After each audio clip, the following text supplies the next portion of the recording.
think of this more as like learning with me, maybe. But I just found some interesting leads on a cool Comanche story about, well, kind of more of a Texas ranching Comanche story. And we've talked about it a little bit before with the Palo Duro episode, but I'm starting to find some interesting stuff on Comanche ghost riders and ghost riders in Texas in general. And let me turn here, you can come with me. I'm gonna turn the fan off real quick. It spins around too fast in the background. Makes me nervous. Not about the stream. I'm just a punchy dude. What's up, guys? I'll give you a minute or two, let everybody pile in here. I can see the chat at the bottom, so chat away. We did a long stream last night. That was fun. We're going to do another one tonight. So we're going to do 8 p.m. Central, so that's what, 9 p.m. Eastern, 6 p.m. Western. We're going to do a good long stream. Not sure on what yet. Not quite sure.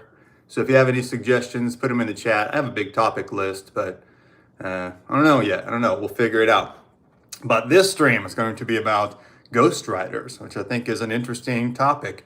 It's the inspiration for the famous Ghost Riders in the Sky Western song. And it's a famous Western story for sure, but I always kind of thought it was just a myth that they made up for the song. And there are several accounts from the Old West on ghost riders. The Comanche in particular seem to have kind of a tradition of ghost riders. It seems like a kind of purgative state. It's not, if you see a ghost rider, meaning pretty much what it sounds like, a translucent or ghost-like rider. A lot of times they'll have red eyes, which is pretty cool. They'll appear with storms, and so they're always this kind of specter entity, and they exist kind of in the in-between. They're not good, they're not bad, but they apparently can be harbingers of doom, but they can also like bring you messages from the spirit world. So, just that one of those in-between things. But they do apparently exist in Comanche folklore. Both Anglo settlers and Comanche report seeing them, particularly it seems like on the Panhandle. Sometimes they'll see them with like in conjunction with lightning storms. Hey, Dan Robertson, what's up, man? Been wondering where you were. Appreciate your work as always. Come on by tonight stream too.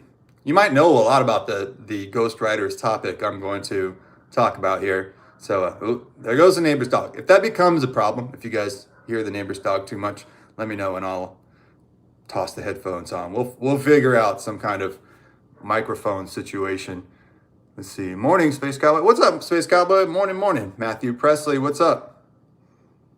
Yeah, seriously, if you hear that dog, good dog. Love this dog. Great dog. But he goes a little wacky sometimes. It's always at noon and midnight, so maybe he knows something that I don't. Can barely hear the dog. Didn't. Okay, cool. I shouldn't have said anything. Don't hold it against the dog. He's a good dog. Just didn't want to inconvenience you guys. So, Ghost Rider seems to be, if anybody knows that this is incorrect, let me know, because I'm learning this. I just thought this would be a cool thing to talk about with you guys. It seems to be a part of Comanche lore. It seems to be more up on the Panhandle. They often appear with storms, and they're like riding against the storm, I guess is a common thing. You'll see them at twilight at night, but not like in the middle of the day. Let's see if I'm missing anything in my notes so far. You'll see them. They apparently have appeared at Antelope Hills. We have an Antelope Hills episode. Peasy River. We have a Peasy River episode. They appear in the Wichita Mountains. We have a Wichita Mountains episode with Quanah Parker's village getting attacked by the Navajo, of all people, just after when he was like this little baby. Palo Duro Canyon, obviously, that's kind of the most pertinent one I wanted to talk about, because we've talked about after the Palo Duro battle, they heard and still sometimes hear, according to some reports, ghost herds, like hooves running in the canyons, which because of all the horses that Ranald McKenzie ordered to be unalived. Interesting debate topic there. Bama Deanna, good to see you. What's up? Bro, Cheeks, that's a funny name, man. Hands down my favorite Wild West history. Thank you so much. And that might be hands down my favorite name. Your handle. It's up there, dude. That's a funny one. Pam and Deanna just woke up. I mean, I did too. I've been up for a little bit, but not that long. I worked till like 4 a.m. last night. Just kept, to be honest with you, I heard like enough creepy noises at 3 a.m. where I was like, I ain't gonna be no sleeping for a little while, so I just went back to work. Yeah, Cheeks, that's a good name, man. So good to have you guys here. Good to have you guys. Let's see, where else? So yeah, we've done episodes on all of these. Palo Duro Canyon, Peasy River, Antelope Hills, Llano Estacado, Wichita Mountains. So go check out all of those if you haven't seen them yet. And there's several contemporary accounts about these ghost herds still running in the Palo Duro Canyon. I knew about that, but I'm also just finding out about what's supposed to be called, or what is known as, oh, what was it here? Stampede Mesa. It's one of those stories that it supposedly happened in Texas, but it could have happened in the Blanco County area, which is smack dab basically in the middle of Texas, or in the, what is it? There's a lot of places in Texas. It's up in the Panhandle in, oh shoot, I had it looked up, in Crosby County. There we go. I knew I had looked it up. I did at least enough due diligence to talk to you guys about it. But Crosby County is by Lubbock, basically, way up, just in the kind of bottom of the Texas Panhandle. So, just for reference, Texas is huge. So that's like 7 hours, a 7-hour drive from Austin. It's a long, long ways. But it happened apparently in one of these two counties. There was a group of cowboys on a cattle drive, or a local cowboys, and they had come upon a small local rancher who had a couple beefs, a couple of head of cattle that were unbranded, or I think they were, they said they were Mavericks. That's an unbranded cow. So they were Mavericks around his house, and he had taken them, and they thought, well, he had stolen from our herd. He said, no, I didn't. They took the cattle, so now he's got no cattle, and they ride up and camp on the top of this mesa nearby in Blanco County, or what's it called? Crosby County. One of those two. Then in the middle of the night, this rancher sneaks up to the mesa and causes a stampede, which is the biggest disaster you can have on a cattle drive. That is, or in working cattle in general. That if you have a stampede, there's basically, let me turn the light on here. No way, it's going to be tough to stop it. It's the worst thing you can have. And then every cow that disappears is $100 bill, basically, thrown into the wind. So he stampedes the cattle, allegedly. The cattle all run off the cliff, so they're all unalived. These guys wake up, or these guys, by the morning, they have no cattle left. They're going, what the hell? They go back to the rancher's shack. They get him. They're going to punish him for it. They put him on top of a horse, blindfold him, and then run the horse off the canyon cliff as well. So no more rancher. Now they say the ghost herds and the rancher haunt the mesa. Now, whether, again, that mesa, the two prospective locations are hundreds of miles apart, but one of them, maybe both of them, they say are still haunted. So, and I really just kind of learned about that. That is the inspiration for Ghost Riders in the Sky, the 1930s song. That's a seminal part of cowboy culture today. Huge hit song. And then that song was a loose inspiration for The Doors, for Jim Morrison, who we talked about on last night's stream. If you haven't seen that, go check that out. And that song has a whole interesting story of itself. It's behind basically a serial unaliver in California who unalived a whole family after hitchhiking, and was unalived himself by the state of California in the early 1960s or late 1950s, but just a couple years before Morrison wrote that song. And the song is literally the crime. He describes basically what happened. So if you look at it through that lens, it's an more interesting song itself. So now you have more context for Ghost Riders in the Sky and Riders on the Storm. So you're welcome. All right, let me check the chat real quick. See if there's anything I'm missing here. This is just going to be a short one. I'm just having a cup of coffee. I really just learned about this stuff. So if you guys have any knowledge of it that you'd like to throw in, let me know. Where was Charlie Goodnight's ranch? Oh, sometimes I get the ranches mixed up. I believe out west, but maybe up north. The Sixes is up north. The King Ranch is southeast. by my uncle. My uncle's a working cowboy. He's gonna have my ass for mixing these up. But I believe out west, Deanna, excuse me. Just finished 6 years with the Rangers. Great book for the third time. Gillette's firsthand account of Ranger life scouts is fascinating. Yeah, I like his because he's in a little bit later iteration of the Rangers, a little bit 1870s, I believe. So you're getting kind of a more relatable contemporary account. That's more kind of the Rangers that you would think of when you see them in the movies. A lot of the 1830s Rangers are super cool to me, but maybe a little harder to relate to because it's just like they're kind of in the in between frontier fighting and single shot weapons and the Wild West itself as we know it. Great book though. If you don't have it, 6 years with the Rangers is just great reading if you're interested in these topics. Good afternoon, everybody. What's up, Pennsylvania Plowboy? Random question. Have you ever done anything on Simon Kenton? No, we really need to though. That's a great story. I'm kind of erring a little more east of the Mississippi as I look for different topics. Though don't worry, we have like not a literally unlimited supply, I guess, but as close as you can come to an unlimited supply, we have an unlimited supply of Wild West stories. Will you do a specific long form video on the weapons of the Wild West? Yeah, we actually had a request from, I think, Space Cowboy yesterday to do weapons of the tribe. So we'll do a corresponding American weapons of the Wild West as well. And it's a fascinating topic. I'm not the most well versed on the weaponry. A lot of the chat is even more well versed than myself, but you need to understand the weapons they use to understand the history. Let's see. Based upon your knowledge, who originated scalping? This has been a contentious topic. I think the tribes here were already practicing it, and then it was kind of maybe standardized and certainly expanded with, I believe it was a Dutch or Spanish practice. So the Europeans were doing some form of that. It was a way to keep track of who you had unalived. The Mongols did this. Like, it's not an uncommon thing.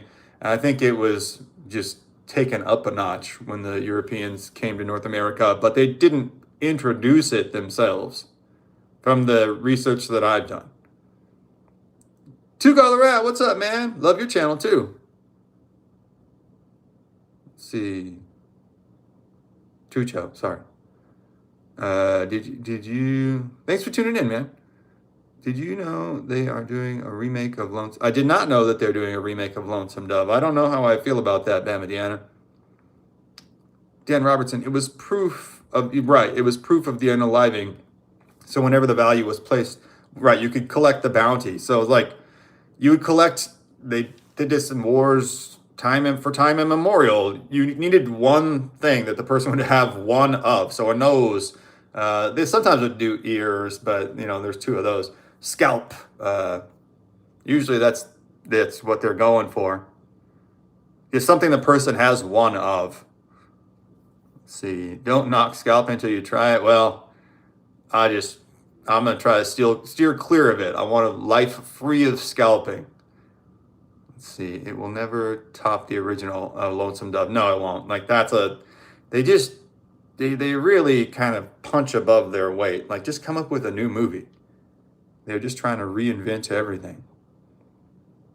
If they reinvent McClintock, I'm gonna raise hell. Let's see. They don't have anybody that could pull off McClintock now, anyways. What are y'all up to today? Everybody back at work? Thoughts on Andrew Jackson? Man, that's a tough one. He's a controversial guy. I think he was a badass, bad butt. I don't know what I could say.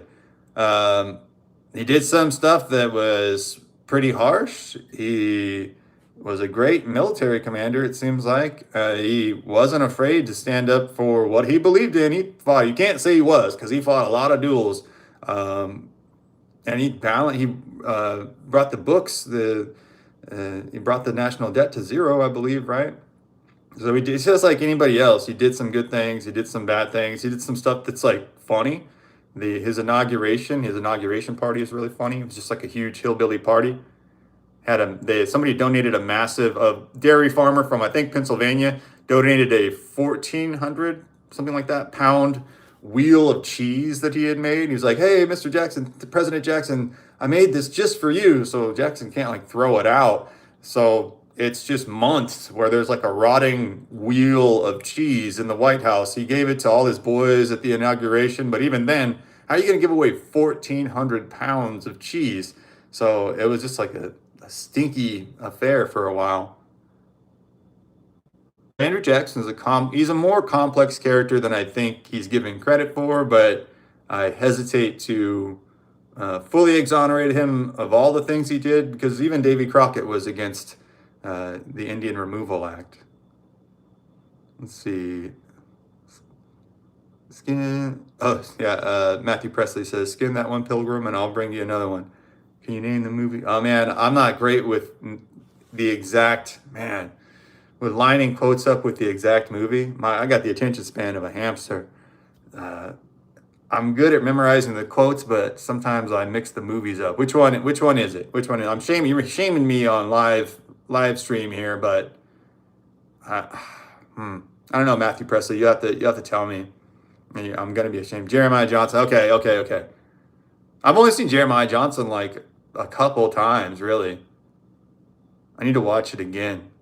I was like very John Wayne heavy. My household was John Wayne heavy. Though my dad watched a lot of Jeremiah Johnson, and he was very into Robert Redford. Let's see. But I grew up, with a lot of my grandpa's movies too. Yo, didn't the Indian Removal Act prevent a race? Right. Okay. So Andy Miller says, didn't the Indian Removal Act prevent a race war? Right. That's a valid argument, and that's kind of why I kind of try to balance my take on it. Because there was some legitimate concerns. There was some, and there was certainly a valid argumentation for it. I think it leaves a bad taste in a lot of people's mouths, but no, it wasn't. I think you could safely say it wasn't this act of it wasn't this despotic act wholesale. I think it's a more nuanced topic than people want to give it credit for, and it's very easy to lay down a blanket condemnation of it and of the man himself. So I kind of try to stay as middle of the road as I can, but to be a valid historian, you have to at least take a look, at least give some credence to the opposing side. Barely anything is black and white. No pun intended, but in history. If you're ever in the Nashville area, highly recommend visiting the Hermitage. Yeah, Andrew Jackson's house, regardless of your views on the man. Yeah, this is just a historian trying to stay informative and middle of the road, but I think even that is a pretty incendiary thing these days. So a lot of people would be aghast that I would even try to give a measured take on the man. Why I think Ken Burns is so. Has anyone seen the any of the Revolution that Ken Burns just put out? It's easy to judge people in history. Hindsight 2020. That's correct. I'm an invalid historian, says Bama Deanna. Maybe I am too. Space Cowboy, your chats keep disappearing? I don't know how to fix that, but maybe send another one. Let me see if that disappears. The only thing that's truly black and white is my grandfather's TV, says Pennsylvania Plowboy. Yeah, true. And even that's got gray, right? And I'll be honest with you, I hate other areas of life when people say, well, there's a lot of gray area, but it's like, there is with this, there is. And that would make a lot of people mad, even saying that there's a gray area with Andrew Jackson, but he did a lot of things that no president had done before. And nobody could take that guy's street cred. He would legit throw down in a duel. So if nothing else, even if you don't like him, you can't say he was a wuss. Which is a lot more than you could say about a lot of present day politicians, right? That's as far as I'll go. But I'm just saying, black and white TV now would be worth some money, says Bama Deanna. It very well might be, right? I didn't think about that. Space Cowboy, you still there? Show me another chat. Unless maybe it is blocking them. Hey, Doc, what's up, man? My voice hasn't woken up yet. Doc and everybody, all the regulars, we're going to be doing a stream tonight as well. This isn't the only stream. This is just a little I found out some new info about the Comanche Ghost Riders doc, so I wanted to hop on and kick it around for a few minutes. Has everybody had their coffee yet? Is everyone in this chat a coffee drinker? Just want to make sure. Don't have to weed anybody out here. I have black and white TV, says Space Cowboy. Okay, cool. And I can see you, Space Cowboy. Let's see. I could take Andrew Jackson in a fight because he's not alive anymore. Yeah, I mean, like, I love that line. Elvis ain't alive, and I'm not feeling too hot myself. I think it's funny. You could apply that to any historic figure. How many espressos? Man, I'll do a quad shot. No problemo. I don't have an espresso machine here, but this is a whole French press. I drank a pot of French press already, and this is my second French press. I like cowboy coffee too. That's probably the best coffee. Which isn't a cultural bias. It's true. You'll see coffee experts agree with that. No coffee for me. It's yucky. Bamadiana will excuse you, though. You have a blanket exception. Life is coffee, says Doc Will. I've been a medic too long to survive without it. Yeah. Once you're on the train, there's no getting off. Coffee here, simultaneous sip in 3, 2, 1. Good stuff. I'm getting some mugs made too, some HOKC mugs made. So here in maybe a week or two, probably 2 weeks, they're shipping me the demo mug. So I'll show you guys when it gets in. Coffee is the first meal of the day. Yeah, it's the second and third sometimes too. Good afternoon from Arkansas. Hey, Ellie, good to see you. How's the weather in Arkansas right now? I don't know what it's like cloudy outside, but you never know what that means in Texas. Yeah, it's kind of chilly. I'm gonna leave the door open for a second. Maybe you guys can hear the shooting range next door. I'm telling you, it sounds like Saigon here, like pop, pop, pop, pop, pop, pop, pop, pop. Which that's fine. That's cool with me. But that's your right. But yesterday, that guy had like a belt fed or something, and it went on for, I don't know, 30 seconds. I was like, wow, I don't know how that's got to be expensive. HOKC, I got to run. Good seeing you, Matthew. Come back tonight. Thank you for your enlightening history knowledge. My pleasure, man. Thank you for stopping by. Kelly McFadden says it's raining out there. Yeah. That's the weather for the next few weeks is crazy. Cowboy coffee is good, says Doc Will. It is, man. It sounds crazy, but it's the superior method. 75 degrees here. Yeah, Texas, says Bama Deanna. Texas has been back and forth. Texas is weird. It'll stay relatively warm through Christmas, and then January and February really suck. I hate the Texas cold. It seems like it comes all the way down from the Arctic, like from Canada. There's no mountains or anything really in the way to stop it up from Alberta down to here. So it's just this like cutting cold. It just sucks. There's nothing you can wear that really stops it. So yeah, if you have any suggestions for tonight too, I'm still pretty open. I don't know. I was thinking about doing Samuel Walker. I'm actually going to the site of one of John Wesley Harding's shootouts. Wednesday, I believe. Thursday, maybe. So maybe a short Thanksgiving live stream. That's a real cheery Thanksgiving topic, but that's when I'll be there. Sam Bass. We could do that. That was just up north in Georgetown, I believe.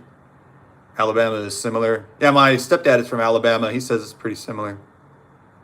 75 degrees. Okay, we got that. So Sam Bass, that's on the list. Cool. Oh, Dan Robertson. That's good. I knew you'd have a good suggestion. What else was Samuel Walker I was thinking of. You guys want to see more like cryptid stuff too? I got a bunch of that. Let's see. Cold rain in Des Moines. Are you in Iowa? You a Hawks fan, Bob Newt? I watched the Hawks take on who? Oklahoma State last night, and then who did they take on in the finals of the national duels? Maybe you don't even know what I'm talking about. Oh, a Hawks fan, right on, man. Tom and Terry, they're tearing it up. Those are my boys. I mean, not literally, but some of my idols. We get the ice storms in January, February. Ice storms, man. They're the worst. It's just, I would rather it snow, like that kind of Colorado high country snow. Like, I don't mind that. It's nice and dry. Space Cowboy just saw another article about 3D printed bioengineered meat and Campbell's soups. Steer clear of the Campbell's, man. I hate to say it. I grew up on Campbell's, but no thank you to the 3D printed meat. 3D printing itself is pretty cool, but not food. And we're in Austin. There's a bunch of little like tech weirdos that are running around downtown right now and going like, I can't wait to have my 3D engineered sandwich. Let's see, they opened up a weapons testing facility about 6 miles from here. It was already open when I found out. Oh man. I guess they don't publicize a lot when they're going to open a weapons testing facility. Space Cowboy, Sierra Nevada snow. That's right. You're up by the Sierras. Man, it is, but it didn't work out great for the Donner Party. The Sierras are just like, they're rough for me, man. They really creep me out.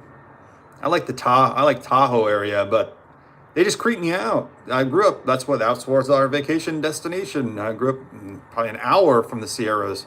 Been there a lot, spent a lot of time there. Never for 1 second was I not creeped out. Not too happy about the weapons facility, says Bama Deanna. No, I get it. I wouldn't be either. At least you know it's there. How many of them do they have where we don't even know they're there? Just saying. Space Cowboy says, it did not work out well for the Donner Party. We're going to do a Donner Party live stream soon. I might even be able to go to Donner Pass itself because I don't live too far from, my family's place isn't terribly far from there. I thought about maybe flying into Tahoe or something. But we got to get through December 1st. December is a big month on YouTube, so we getting after it. But I think that'd be cool to do. If not, then we'll just do a live stream on them. But that's a super underrated story. I think people not from that area don't really understand it. Done with Campbell's now. Yeah, I don't blame you. I am too. Have you ever checked out Daniel Boone and Davy Crockett's run-in with Bigfoot? Not them. I looked at Teddy Roosevelt's. I'll look back and do another one. We did a live stream on the Choctaws War with Bigfoot. That was good. It was a fun episode to do, and one that I think even if you don't believe in Bigfoot, a lot of Choctaw lore does. So to understand that particular culture and many native cultures, you need to understand what they believe. Whether you believe it or not is almost irrelevant. It's like, well, what do they believe? I still got to take a day trip there while I'm off work. Yeah, it's a creepy place, man. Would you do what the Donner Party did out of desperation, Bama Deanna? I don't know about that. You don't know what you would do. I think nobody knows what they would do until they are there. We all like to think we know, but we don't. I was a wildlander up near Big Bear. I loved it. Beautiful mountains. What's a wildlander? Big Bear is beautiful, though. I'm a big HBO 24/7 fan. Have you guys ever watched the boxing documentaries? And everybody goes up to Big Bear to train, and I love the training montages of Big Bear. Good answer. Thanks, Bama Deanna. What would you do, Bama Deanna? That's the question. That's what everybody wants to know. I recently discovered more cache holes along Comanche Peak here in Austin near the Oasis. Found primitive fire starter supplies. I mean, there's everything that humans need to thrive around there, right? Up in the, that would be what? West of Austin. Everything that you need to survive. There's animals, there's rivers, there's plants, edible plants. So I don't doubt it. What is a wildlander, Doc? Not sure. Yeah, anybody else watch 24/7? I'll probably watch one of those today. I love that show. My favorite one's probably, I love anything with De La Hoya. He's a contentious character today, but you can't say that he doesn't deserve his respect because the man fought everybody in the 90s. Let's see. Piecing together a solid understanding of what the Tonkawa, Comanche, Apache, and Kiowa Apaches were doing in Cypress Creek area, Travis Basin. Yeah, I think that's an important point too, is it wasn't probably, as you well know, Dan Robertson, probably wasn't the Comanche. Could have been. If it was the Comanche, though, it'd be relatively relatively speaking, because the Tonkawa were probably in this area in the most recent time period in the last 500 years, right? It's probably the Tonkawa here, and then the Apache, kind of a mix. And as the Apache made their way southward, and then you would see the Comanche. The Comanche came down from the north, so they were called, what were they called? The Spanish knew them as norteños or something in that vein. So they came from the north, and then they kind of drove the Tonkawa southeast and the Comanche or the Apache southwest and west into the deserts. And I'm probably preaching to the choir here, Dan Robinson, but just so everybody else has an idea of it. But yeah, Texas really changed a lot in 2 centuries. I think we really underestimate that. We think the Comanche were here for a long time. Same thing with the Lakota, the Cheyenne, the Blackfoot. We found these tribes as they kind of just got to these areas, or they'd been there a century, maybe 2 centuries, which isn't that long, and it's not nearly as long as popular culture would have us believe. Right, but the general education system propagates and profits that these tribes were here for hundreds of years, centuries, thousands of years. And it's like, well, there were tribes there for many centuries, but it usually wasn't the tribe that we encountered when we got there. But when when settlers in general got there, be it the French or the British or the Americans et al. But we have a very short-sighted notion of which tribes were where, when. Oh, Doc means, oh yeah, that's what I thought. So a wildlander is a wildland firefighter for 6 years. Well, thank you for doing that. And where I'm from, the Central California area, like one of the big options is to go into wildland firefighting. So I know a lot of those guys, and I know how, not personally, I don't know how dangerous it is, but I can understand how dangerous that is and how important it is in California and anywhere with lots of forests. Like, those things go up, as we've seen recently, and there's nothing to stop them. Anyone ever go exploring abandoned mines? I have not. I would not, but I'm thinking about doing a short stream or a long stream on the Lost Dutchman's mine. There's lots of lost mines all over the West. Then before the Tonkawa were so I thought you would know this. I'm not super familiar with pre-Tonkawa Texas, let's say, but it was the I've tried to say this word before. Coihuiltecan. That was the people here before the Tonkawa, a nomadic hunter-gatherer people prior to the horse tribes.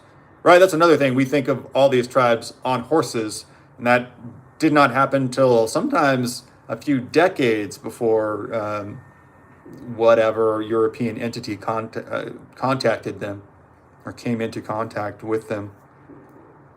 I am distantly related to Quanah through his mother, through Cynthia Ann Parker. That's a super important family in Texas history, and it's odd that one of their members ended up being the last chief of the Comanche, and then their other members have a whole county named after them. Really, it was Parker County while Quanah was fighting Ranald McKenzie. So as he's the basically public enemy number one for the U.S. Army, he has a whole county named after him in the same state. It's an odd American phenomenon.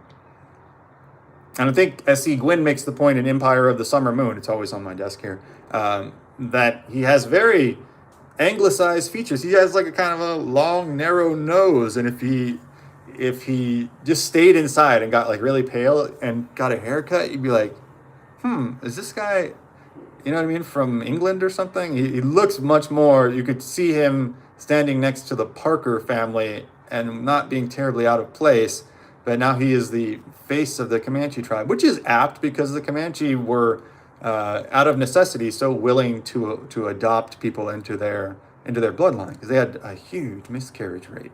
As did many Plains tribes, huge miscarriage rate. So out of necessity, their tribe was open to adoption, and thus that kind of it creates a cultural mishmash, which is more prevalent in the Comanche than I think any tribe, at least on the plains. Okay, scrolling. This is a little different. I gotta like touch the screen with the phone. Listening while writing. Oh, you're in the California fog, Omar Marquez? Well, oh, you're riding colts in the California fog. That's awesome, dude. Where are you at in California? Where I'm from, the Thule fog, it's so thick you can't see anything. They have these little bumpers on the road that let you know if they have two, and that'll be a half mile away. One is a quarter mile, I think. And then you hit the exit. But you can't see more than maybe 10, 20 yards ahead of you. Yeah, Omar Vasquez, Central Valley. What's up, man? I'm from the 209. And a ranching family. So that was, yeah, man. I know exactly what you're talking about. Beautiful out there. People really underestimate it, though. Man, that's probably my favorite part of the country, to be honest, because I was raised there. But beautiful, beautiful, beautiful. And if you're out riding colts right now, I'm jealous of you. Let's see, exactly. Malaria, smallpox, Spanish fly, surviving back there was difficult enough. Yeah, I mean, that's all the way up to the 1920s, right? The Spanish flu took out millions of people just right after World War One. There was obviously the polio epidemic. All these terrible things happened in our pretty recent history. The polio epidemic has some curious things going on behind it. Maybe. I live in Florida, and the fog this morning was insane. Yeah, anywhere I guess that has the Central Valley is a lot of irrigation, so a lot of the fog comes up from there. And I imagine anywhere that's like swampy would have the same thing. It's so thick that it's hard to describe if you haven't seen it before. It sounds like we're being hyperbolic, but no, you can't see 10 yards ahead of you. Even if you're walking, you can't see anything. It's creepy. It's maybe a little comforting when you get used to it, but no, it's creepy. Jose Ciciama, I think that's right. Ciciama, maybe, is that right? Says the Spanish flu took out a lot of people. Yeah, we just forget about it now, but you probably have a relative. We all have probably some distant relative of some kind that was either stricken with or passed away from the Spanish flu. Millions of people. Let's see. It's a good kind of creepy, says Cheeks. Yeah, it is, but it's as you can imagine, it is so dangerous to drive in. So it's always just you worry during the heavy fog, that's for sure. The 5 and the 99 runs through my town. The 99 may be the craziest freeway in California, craziest interstate. You're writing your pronunciation of my Hopi name. Oh, great, awesome. Appreciate you. Good day. You too, man. Thanks for stopping by. Hope we see you plenty of times in the live chat here. We get a little community we're building here. It's always, I remember everybody that comes by, or I try to, so thank you all for tuning in here. All right. And I'm still working on, we got Sam Bass. That's a good suggestion. Anybody else have any? I'm kind of brainstorming some suggestions for tonight's show. I'm not coming up with anything. Sam Bass was good. I was thinking Samuel Walker. You guys want like history tonight or conspiracy stuff? Or we can mix them up.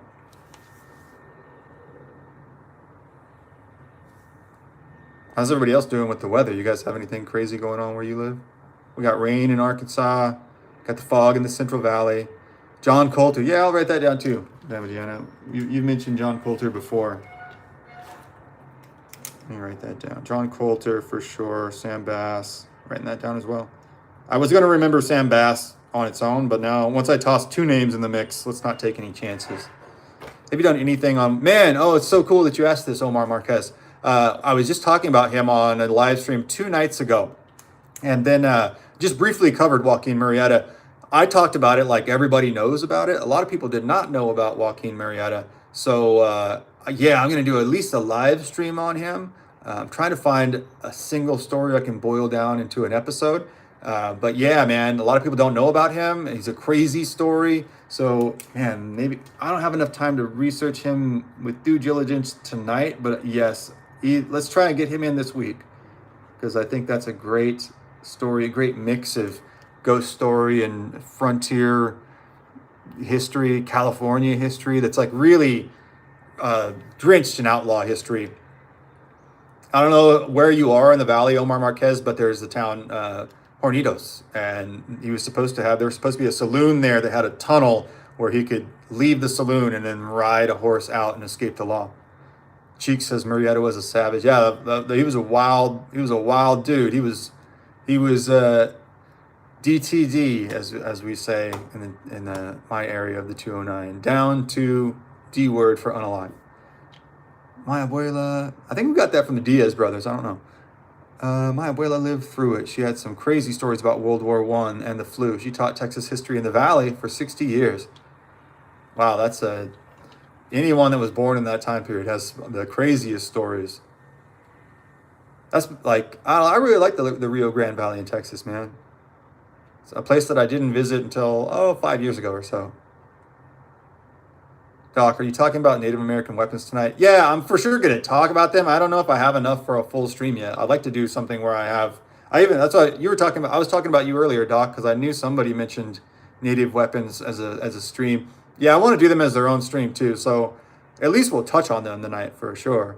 If I don't have enough for the full stream yet, you know what I mean? It takes me a couple hours of research to get a full stream worth of stuff, and I want to do that justice. So if tonight I don't have that yet, we will at least touch on them. Because it goes different tribe by tribe. I think this was your point last night. It's different tribe by tribe. It's different sometimes band by band. Like different warrior societies of the Cheyenne will use different weapons. That's just within one tribe. So, and it depends. Like sometimes the Penateca have a little bit different weapons than the Nakoni, right? A northern band of the Comanche. Penateca would be more down. They're the Comanche of the woods. They're more down in the hill country area. So yeah, it's a great topic. You can see just by talking about that, there's so much to cover there that I want to make sure I have at least a solid working knowledge of it before I do an hour-long stream on it. So yeah, my word, we'll talk about it tonight in at least a little bit, which turns into like an hour usually. Maybe Coronado's expedition. Yeah, let me write that down too. And we talked a little bit about Cabeza de Vaca too. There's so many good expeditions. Also, Ariana and Pizarro going up the Amazon. Primarily Oriana, who there's a great book called River of Darkness, if you're interested in the South American end of American history, that talks about their trip up the Amazon. It may be one of the worst history stories I've ever read. Like whether they did in fact encounter Amazons or not, which we have an episode on, so go check that out. Just look at our channel in Amazons. Whether they were actually giant women or not. Jeez Louise. I don't know what that was. And whether they were actually giant women or not, there were many tribes that attacked them constantly because they were intruding on their territory. But it's a crazy story. They have to stay on the boat the whole time.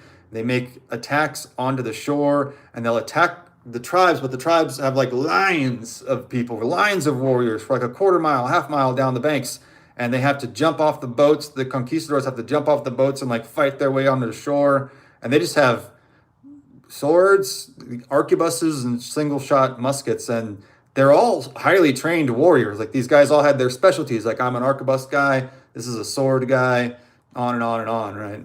But it's wild. Whether you are pro conquistador or not, it's like a good analogy is a special forces team going up the river, maybe up the Mekong River or something, and they are encountering literally untouched tribes that they don't even know that metal exists, right? Like they have never been seen before, and they've never seen the Spanish before.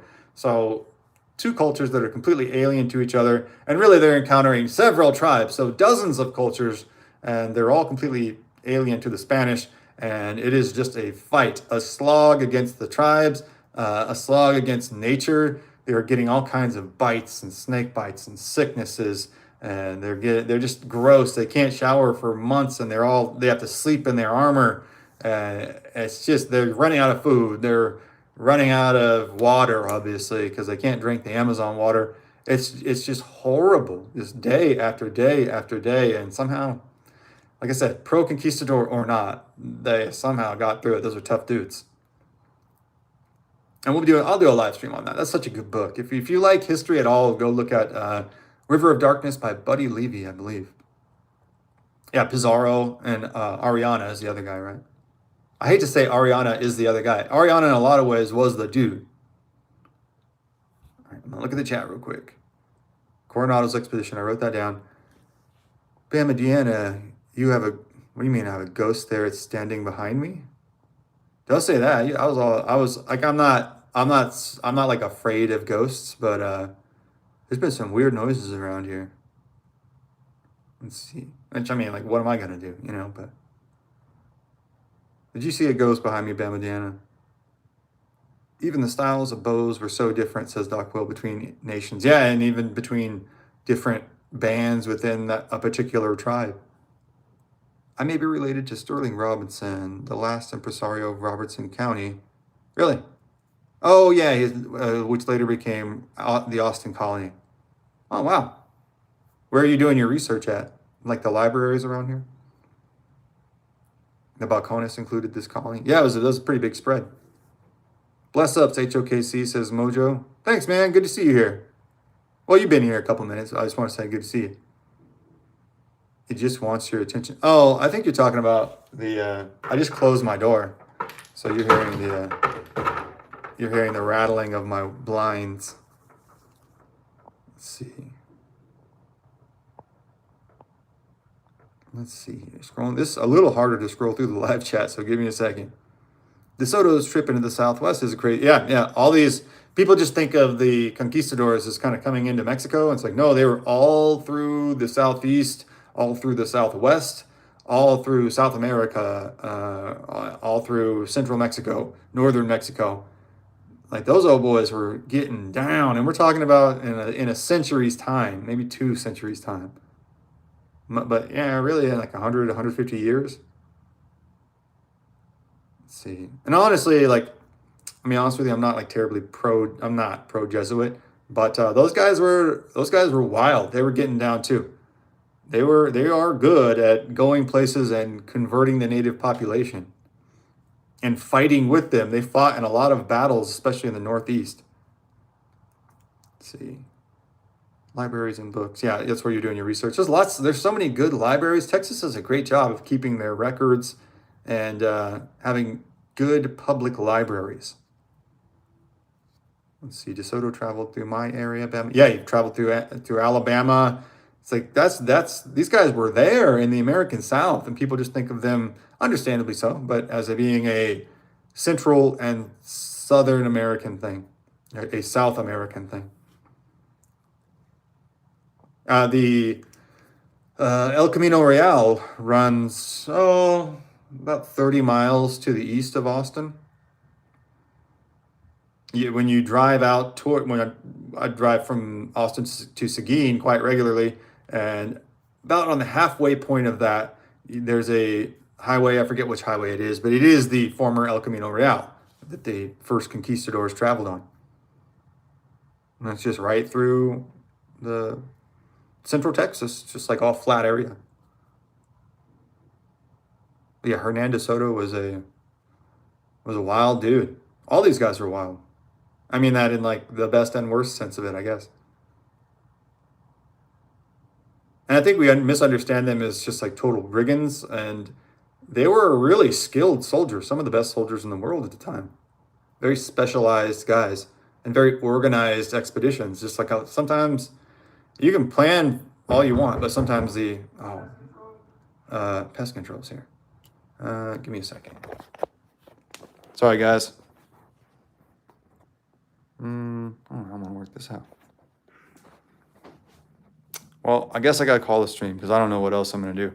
I gotta get these guys in for pest control. Well, real life gets in the way. All right, guys. Well, I'll see you back here at 9 p.m. Eastern, 6 p.m. Pacific, and we'll have a good topic tonight. I get it. All right, we'll see you later this evening. God bless.